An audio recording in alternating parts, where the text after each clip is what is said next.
Hello, happy Monday. Anong oras na? Mag-alauna na ba? Tama yung relo? Ote. Quarter to 1 na. Ayan. 12:40. Oo nga, no? Ba't ganun? Pero pa, ano naman yung tao, no? Pabugso-bugso. Bakasyon kasi. Tapos may nag-order kanina sa... Ano ba yun? House. Anong house? Tapos nag-order si Sir John ng Hall of Justice para sa mga preso daw. Ayan. 30 packs na lugaw. 30 packs na lugaw. Kailangan po nila Sarap yung kasi yan. may sakit yung mga preso. Ang sarap po. Parang ito gusto kainin. Lapot, oh. Kusido. Isda. Kaso walang ano. Walang gulay. Walang dahon-dahon. Makakaubos ako ng 3 packs. Pero, dami muna kami ng talbos na kung ano. Talbos na... Kahit anong talbos, maglagay namin sa kusido. Talbos na palaya. Guro, wag naman ang palay. Ano, kamote, ganon. Kahit pechay, na. Sarap na may ano kasi, sinabawan. Yun. Yan. Tapos doon mo. Yan, itry mo nga yan. Ito, Emer. O, diba? O, nasira. Nasira. Wala. Oh, nasira. Very good yarn. Ba naman itong trainer natin? Yan, ready na yung lugaw na para sa mga preso.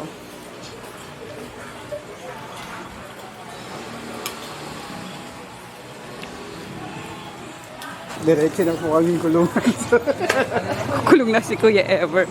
Ayan, nagpasama sila Sir John sa kulungan. Mamimigay.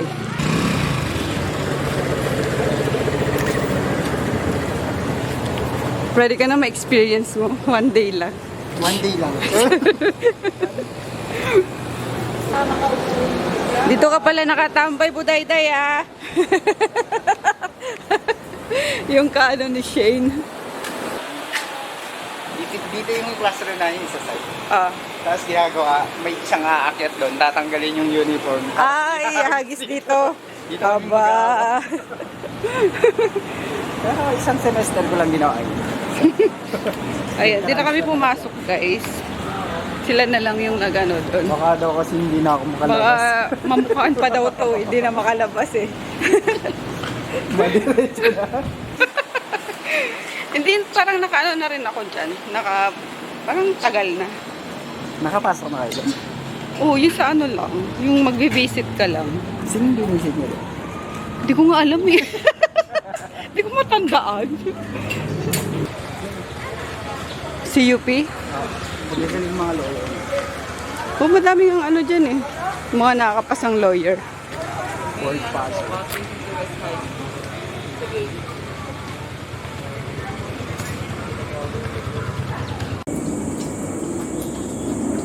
Pasok, madali, pasok.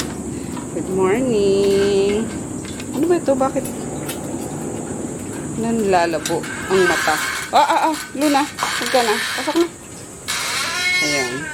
Sunod lang sila ni Maggie. Pinalabas din ni Daddy si Maggie. Excited na tong mama namin, no? Bibisita dun kay Dayan. Kompleto yung baon eh. May suka, merong etong binabad na tag nito.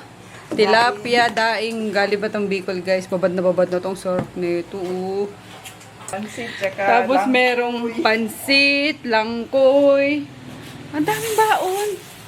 Eh, magugustuhin mong bibisita sa... Oo. Ayan, oh. Pansit. Ano ba to? Kalamansi. Kalamansi. Langkoy. Aba naman talaga, oh. 'Di ba?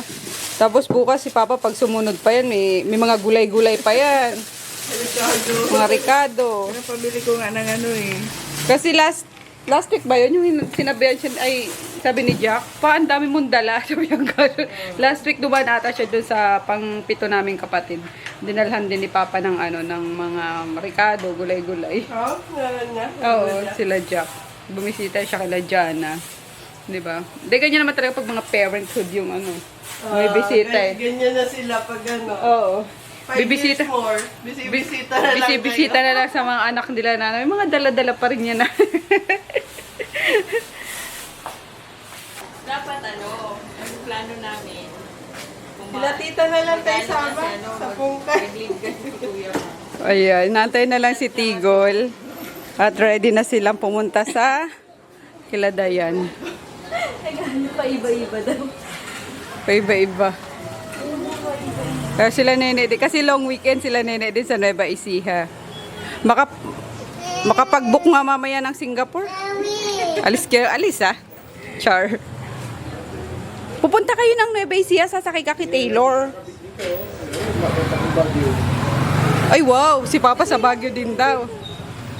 Motor lang sana. Kaya nalulungkot ako yung kasama ko mga bata. Oh, yan na si Taylor. Para makaano na naman ng long drive si Taylor.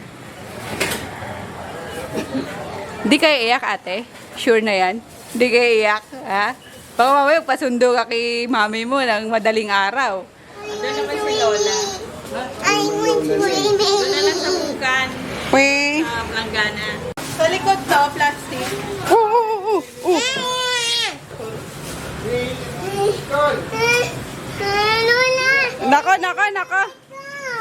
Nako, may iyak, oh. Gusto sumama, oh.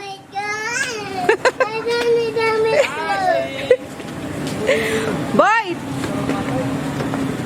Transfer ko.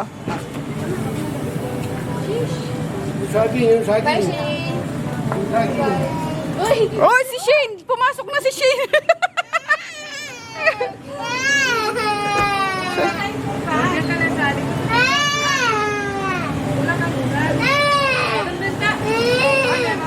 Bye, me! Ingat!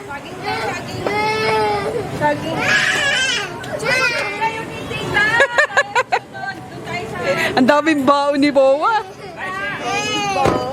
Nagpayak pa nga. Bye, ate! Bye, Tigol. Bye, Dini Maloy. Bye. Bye! Ingat!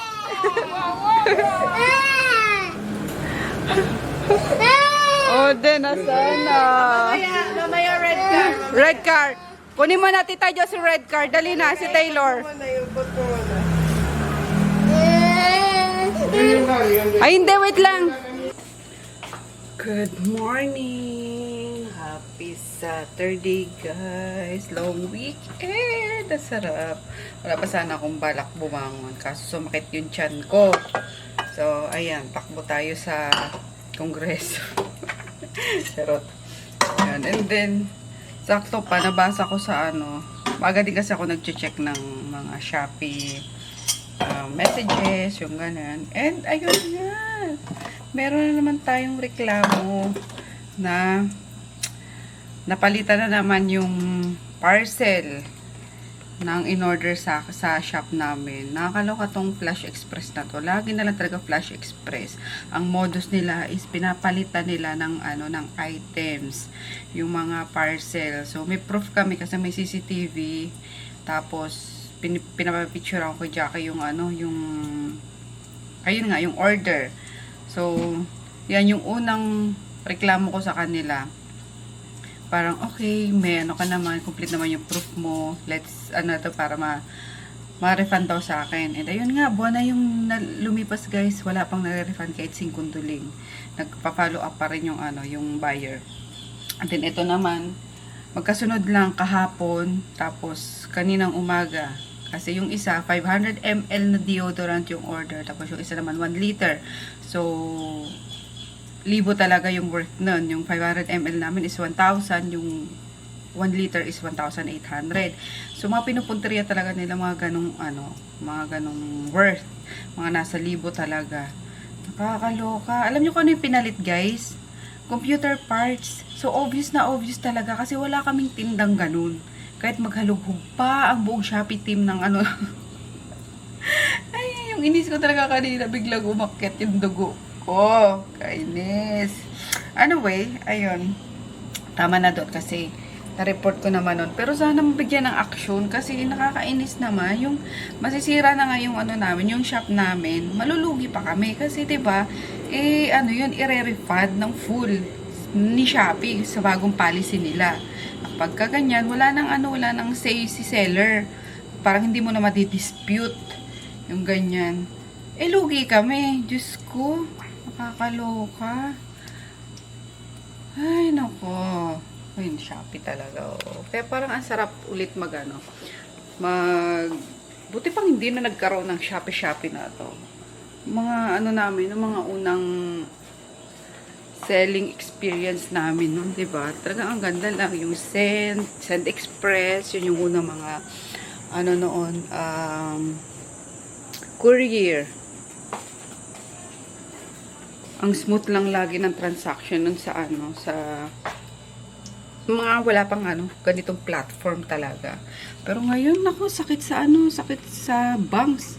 Ang sakit sa dibdib ng mga reklamo ng ano. Buti ko mga 200 pesos lang. Kahit nga 200 pesos kasi naglalabs kami ng puhunan, magbabubble wrap ka pa, tapos magpa-packaging ka pa, yung ganyan. Lahat yun may ano na guys, binabayaran na, wala nang free ngayon. So, diba, eh ano pa yun sa amin? Isang item lang, kasi mabenta yung ano namin, yung 1 liter namin, and mga big sizes namin. Nagsisimula sa 250 ml, 560 pesos na yan, hanggang 1 liter na 1,800, diba? So, nakakainis lang as a seller. Pero anyway, stop na tayo yun. Good morning ulit. Tanggalin na natin yung negative. Hindi naman siya negative. Parang nakakanega lang kasi ng araw. Yan. Shopee. Flash Express. Especially, grabe yung modus nyo. Grabe yung mga pandaraya nyo talaga. Lumaban kayo ng patas. Kainis kayo. So, since may bahaw, i-ano natin to. Isasangag. Ayan. Tapos, I'm on my 3rd day ulit. Ayan. Restart, guys. Restart tayo ng low carb / calorie deficit. So, ayan. Tapos, may in-order akong patty. Ayan. Papatry ko kay Daddy if pumasa. Kasi, ayun nga. Wala akong time gumawa ng patty sa sa tapsihan. So, umorder na lang ako. Umorder ako ng mga tinatry namin. Sa mga magiging supplier namin. Kasi, hinaghahanda na ako sa pasukan. Yan, para ready yung mga paninda namin. Dumating na nga yung yung in-order ko naman na steamer. Ayan, kasi mag-a-add kami ng siomai rice. Kasi yun ang mga afford lang ng mga estudyante. So, yan, magluto muna ako, guys. Pasensya na kayo, ha? Kung aga-aga, parang naano ko sa inyo. Na-share ko sa inyo yung Kayo din ba? As a buyer. Yun, kung may seller din dito or mostly yata sa inyo buyer, may ganun din ba kayo na napapalitan yung napapalitan yung items nyo? Especially kapag Flash Express yung yung courier. So, parang din tuloy ako doon sa sa Viber. Nakakainis. Tapos ito pa mga CSR. Parang walang silbi na ewan. Nag-provide ka na ng complete document, complete proof, ganyan, may CCTV footage pa, tapos sasabihin sa iyo, okay ma'am, complete po yung nyo, yung proof nyo, sige, re-raise natin to sa ganyan para ma-refund kayo. And ayun nga, months na yung lumipas, wala pa rin. Nga. Ay, di ko alam kung internal tong nila eh. Modus talaga ng Flash Express na to eh.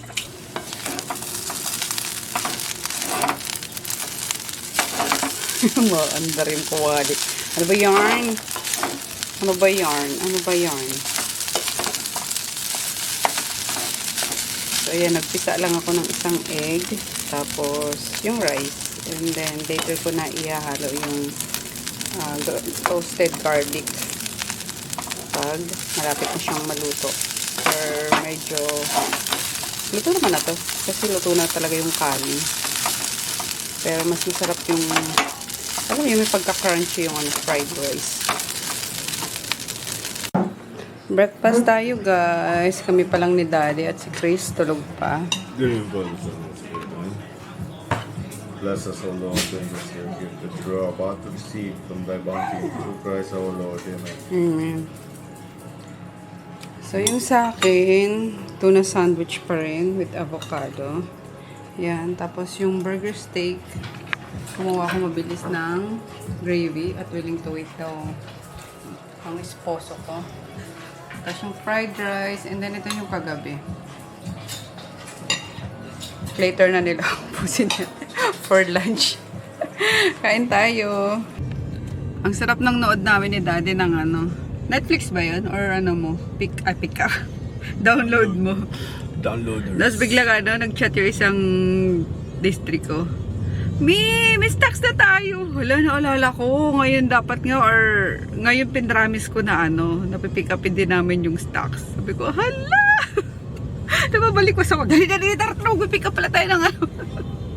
ng stocks. Nakakaloka. Kaya, ayun, papunta kami. Mag-pick up at wala nang paninda. Tapos, stress pa ako kanina nga sa ano. Itong JNT kasi sayang. Pero yun, magkano yun guys? 2.5 agad-agad ang mawawala sa akin.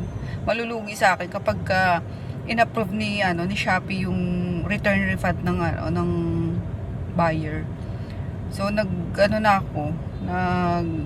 tumawag na ako sa Flash Express, sa Shopee din. Kainis. Mga talaga nila modus eh. Pero ayun, sana kaya naman yun dalawang lugar yung pipikapan namin eh. 12:30 na. So kaya yan. Kung alam ko lang kanina pa. alam ko naman pala dapat. Nakalimutan ko lang. Kaya ayan, napasarap pa yung panonood namin. Sana nakabalik na kami. Ay, so let's go. Ang ganda ng lipstick, no? Yung pinakita ko to sa inyo, guys. Very healthy sa lips. And then yung ginagamit, di ka na naman nag-skincare kagabi. Nako, yung bagong Rejuve na ginagamit ko. Ang ganda ng sunscreen niya. Cream siya. Sunscreen na cream. Ang ganda para kang naka-powder. Matte finish. Available yon sa Shopee and TikTok. Minute ulo ko dito sa McDonald's malapit sa Araneta Ave. So Mayon, ayan, Mayon branch. Grabe, nag-order kami alauna. Alam niyo anong oras sinerve? 1:45. Kainis ko, di pa ako nag-follow up, hindi aakyat yung yung order namin. Tapos kasi bangot na talaga ako, nandun ako sa baba. Kasi may cheeseburger pa si Daddy. Sabi ko, sorry guys, nagsungit pa talaga ako kasi gutom na ako. Yung kinain ko lang kanina sandwich. Ito nga, papick up pa kami ng paninda. Kaya, bagrat na. Nakakainis. Fast food. Tapos ganun yung time nung pagsiserve. Hindi naman nila sinabi na ganito pong oras or kung, di ba, minsan kasi MTO, gano'n, made to order. Pero at least na-inform yung yung mga kakain na mag-aantay kayo ng ganito katagal. Diyos me, santissima. Ay. Anyway, ayun. Tapos, may in-order ako din kasi yung hindi naman siya pulubi. Yung taga-bukas ng pinto nila. So, in-order ako siya, sabi ko, nangingi kasi siya ng mga barya. Sabi ko, tayo gusto mong kumain. Oo, umuo daw siya. Kaya sabi, nagpa-take out din ako ng 1-piece chicken. And then, ayan, kakain na kami, ganyan. Okay na. Pagbaba ko naman, ang pumalit doon sa nagbubukas ng pinto, teenager. Sabi niya, ma'am, pengi po pang bili ng gatas ng anak ko. Ha? Sabi ko. Nagulat ako. Kasi ang bata niyo pa talaga, guys. May anak ka na. Opo, nandun po sa bahay. Inaalagaan nila mama. Sabi ko, ilang taon ka na ba? Sabi niya, 19 years old po. Hindi naman makapagsalita. Inabutan ko na lang siya siguro yung sukli na lang kasi yun sa kinain namin. Diba, nakakaloka guys? 19 years old. No work. Tapos ganun yung niya, manghihingi lang siya sa mga tao ng panggatas ng anak niya. So, kailangan talaga tong sex education or family planning, yung ganyan. Pero dapat sa sa mga bagets, no? Tinuturo tinuturo naman, di ba? Sa atin nga nun eh. Eh, nasarapan eh. Gagi. Alam mo muna din sa PPI, mag-withdraw ko. Nagbukas ng garapon ng peanut butter. Ang sarap. Dinutdot ng dinutdot hanggang sa mamaluktot. Bakit? Wala akong maisip na rhyme eh. Sorry kasi daw natatawa. Peanut Sa butter. Yung mabuksan. kinahinat na nung bata, tatawa ako dito kay Dad, ang daming kalokohan, visit na to talaga. Lagay mo na, doon ka na mag-park doon na sa ATM. Ayun na para palabas na tayo kung ano pagagawa mo eh. Dot ng dinutdot ng Kakainis. balok-balok to. Di ba kaya sabi ko dyan kay Chris minsan, alam mo na, pag ikaw nakabuntis, Kasi sinabi ako na yun. Isa. kaya si Daddy din.